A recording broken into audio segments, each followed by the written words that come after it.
এনসিপির বহিষ্কৃত কেন্দ্রীয় সংগঠক মুনতাসির মাহমুদ নিজের ফেসবুক আইডিতে দেওয়া এক দীর্ঘ পোস্টে অভিযোগ করেছেন, দলের ভেতরে বিভিন্ন প্রভাব ও চাপের কারণে তাকে বহিষ্কার করা হয়েছে। তার দাবি, দলের তথ্য উপদেষ্টা মাহফুজুর আলমের ভাই মাহবুব আলমের প্রভাবে এনসিপির নাহিদ ইসলাম তাকে বহিষ্কার করেছে। তিনি বলেন, দলীয় কিছু নেতার বিরুদ্ধে অভিযোগ তুললেও সেগুলো কোনো সঠিক অনুসন্ধান হয়নি, বরং বিভিন্ন সময় অপমান, হুমকি এবং ব্যক্তিগতভাবে আক্রমণের মুখে পড়তে হয়েছে তাকে। তিনি একাধিকবার সাংগঠনিক নিয়ম মেনে অভিযোগ করলেও তার কথায় কেউ গুরুত্ব দেয়নি। বিশেষ করে একটি ভুয়া অভিযোগকে কেন্দ্র করে তাকে সামাজিকভাবে বিবৃত হতে হয়েছে।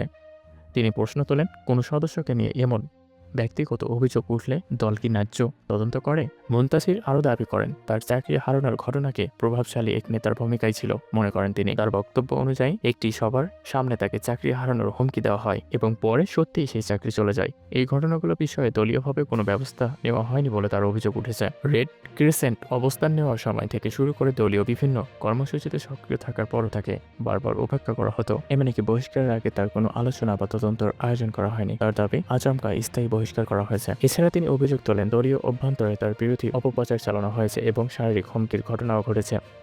তার মতে এই ঘটনায় উদ্দেশ্য ছিল তাকে সংগঠন থেকে দূরে সরিয়ে দেওয়া। এনসিপির ভেতরের পরিস্থিতি নিয়ে তিনি আরও লেখেন, যদি কোনো সদস্যের প্রতি অন্যায় করা হয় তাহলে দলের দায়িত্বশীলদের কি ভূমিকা নেওয়া উচিত। তিনি বলেন, তার জায়গায় অন্য কেউ থাকলে একই ধরনের প্রশ্ন তুলত।